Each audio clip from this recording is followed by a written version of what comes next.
예, 여러분 안녕하십니까. 1696일 되는 미국 대사관 시민들의 행동입니다. 오늘 제 눈에 들어온 뉴스는 70대 간첩을 잡았다는 것입니다. 북한 정찰 총국을 위해서 미사일, 탄도미사일, 이런 거 미사일 발사할 때 들어가는 부품, 설계도를 넘겼다. 이런 간첩 어떻게 해야 되겠습니까? 징역 7년 이상, 사형까지. 이런 인간은 대한민국 땅에서 살게 해서는 안 됩니다. 간첩들이 너무 많습니다. 요즘 간첩들은 그냥 너무나 자유롭게 활보하고 있고, 그 간첩이 누구인가? 그 간첩이 이 남조선 정부의 핵심, 청와대 안에 부글부글 대통령이 간첩질을 할 정도니까 뭘 말하겠습니까? 이건 남조선, 대한민국이라는 나라가 지금 망조가 들어있다는 것입니다.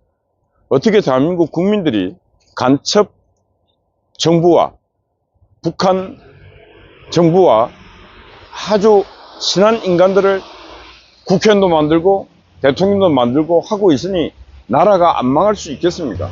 너무나 지금 우리는 우리의 자유를 지킬 자유의 안전망이 다 붕괴되어 있습니다. 김영삼이가 민족이 동맹보다 앞선다.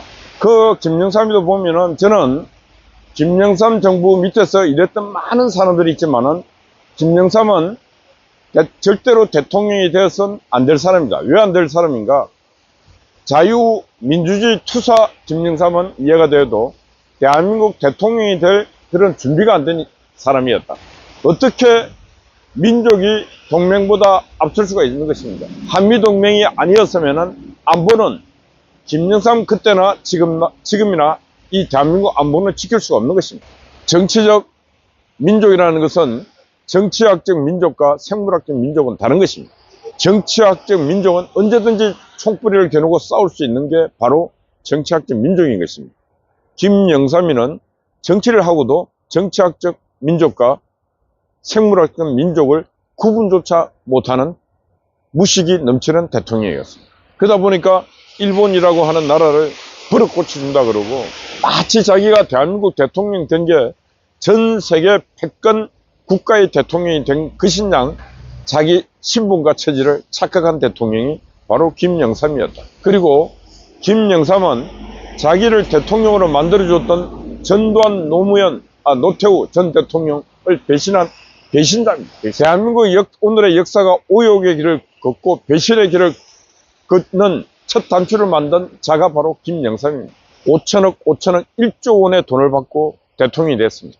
그런 자가 돈을 1조 원을 주고 대통령 권자를 넘겨준 그 전임의 전두환 노태우 두 대통령을 감옥을 보내고, 5.18이라고 하는 이미 역사의 규정이 되고 했던 그 5.18을 특별법을 만들어 갖고 오늘날 5.18 문제가 이렇게 시끄럽게 만든, 역사의 기록으로 남아야 될 5.18을 정치의 장으로, 분쟁의 장으로 끌어넣은 사람이 바로 또 김영삼입니다.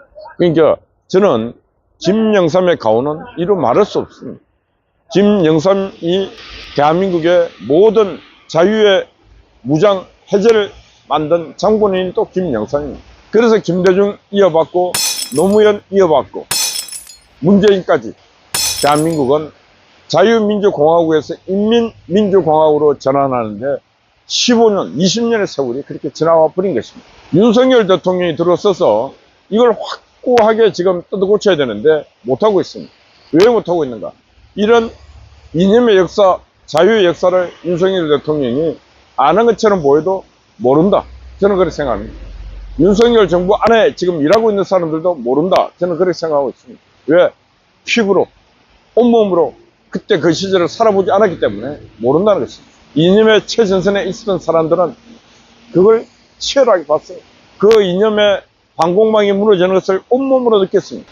과거에 대한민국이 오늘날 이 자유민주주의를 지킬 때 1950년 6.25 전쟁이 일어나기 바로 전 이주와 김삼용이라고 하는 자가 바로 북한의 거물 간첩이었습니다.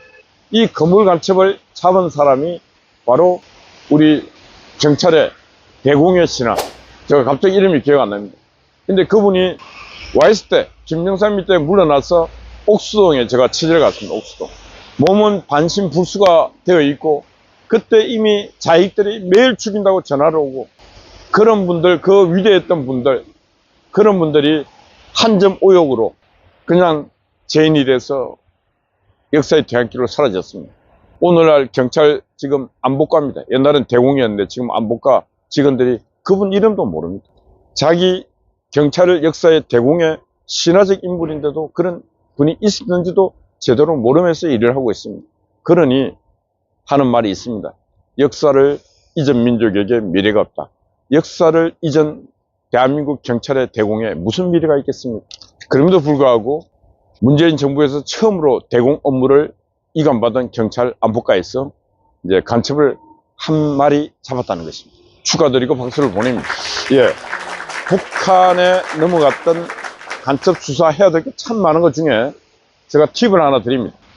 문재인 노무현 정부, 김대중 노무현 정부를 거치면서 북한과 방송 장비가 많이 오르락내리락 했습니다. KBS, MBC, SBS, EBS까지 카메라, 대형 카메라를 두고, 그것도 디지털 카메라, 그게 갔다가 그대로 장비를 두고 내려왔습니다. 한국 방송국들이. 왜? 북한의 요청에 의해서. 그 장비 안에는 첨단 장비, 첨단 부품들이 있습니다. 이 첨단 부품들은 유엔 제재, 세컨더리 보이콧으로 인해서 그 북한에다 반입이 안 되는 부품들입니다. 그 부품들을 그대로 넘겨주고 내려온 이 방송사 직원들 조사해야 되고, 그 결정을 내린 자들 조사해야 됩니다. 숱한 범죄가 있습니다. 도보다리에서 USB 대용량을 넘긴 문재인도 간첩 아니겠습니까? 그러니까 윤석열 정부가 잘못해도 이만저만 잘못한 게 바로 이런 것들을 조사하고 수사해야 됨에도 불구하고 방치했다는 것입니다. 그 책임은 지금 윤석열 정부가 지고 있는 것입니다. 자기에게 표를 던진 국민들은 바로 그런 거 수사하라고 표를 던졌는데 그런 걸 안 하기 때문에 지금 민심이 돌아서고 있는 것입니다. 제가 늘 말합니다. 지금이라도 늦지 않았다. 늦었다고 생각할 때가 적기다. 지금이라도 시작하라는 것입니다. 지금이라도 왜 도보다리에서 김정은을 만나갖고 USB를 넘긴 게 무엇이었고, 평창 동계 올림픽 할 때 묵호항에 북한 배가 들어왔을 때 그 배에 무엇을 실어 줬는가? 그것도 물어야 되고, 물어야 될 게 너무너무 많습니다. 문재인 정부 시절에 했던 그 일에 대해서 아마 저는 제대로 수사를 하면 다 압니다. 왜? 문재인 혼자 한 일이 아니기 때문에. 그래서 윤석열 대통령의 적극적인 의지가 나타나야 된다. 그래 할 때 밑에 직원들이 움직이지, 대통령의 의지가 없는데 어느 공무원이 움직이겠습니까? 윤석열 대통령께서 남아있는 시간 동안에 본인이 어느 편의 대통령이 아니고 대한민국 대통령이고 대한민국 국기를 바로 세우는 대통령이라는 생각 속에서 반드시 해야 될 일, 마땅히 해야 될 일을 반드시 실행할 수 있는 그런 대통령이 되기를 바랍니다. 예, 어젯밤에는 강 목사님께서 또 눈 오는 날, 추운 날 근무를 썼습니다. 수고하셨습니다. 예, 송화제 변함없이 눈밭에서 또 수고하고 있습니다. 미경님, 아군 스파이 파워 여러분들 파이팅입니다. 감사합니다.